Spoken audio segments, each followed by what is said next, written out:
texte juridique, c'est la mémoire de l'État. C'est le fondement, c'est le socle à partir duquel un État se construit pour ne pas être un État de désordre. Voilà. Donc c'est très très important.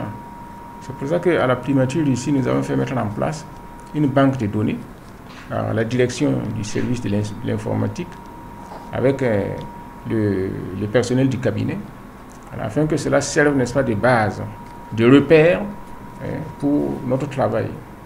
À partir, n'est-ce pas, de ces données, vous pouvez avoir tous les textes non seulement de la primature, mais aussi qui régissent le pays.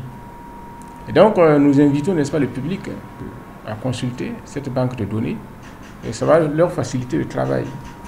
Quand c'était le domaine dominant du papier, il fallait chaque fois courir, aller chercher ceci, chercher ceci ici et ailleurs.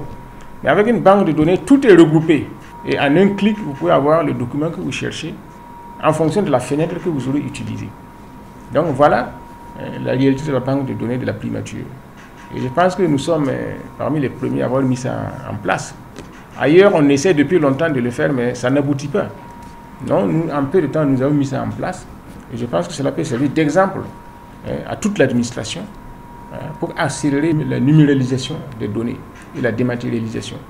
Voilà la signification de cette banque de données de la primature.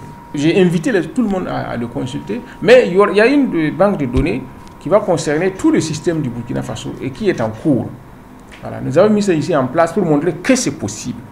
Et on peut se référer à ce qui se passe ici pour le reste du travail concernant tout le pays. Sinon, vous savez que nous avons un ministère, n'est-ce pas, chargé de la transition digitale. Ce qui veut dire que la dématérialisation, la numéralisation est notre priorité dans ce gouvernement. Donc, d'ici peu, n'est-ce pas, cela va se généraliser partout.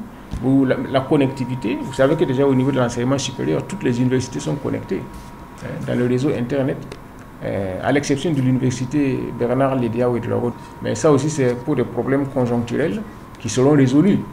Donc la connectivité est déjà un espace ouvert partout au Burkina Faso.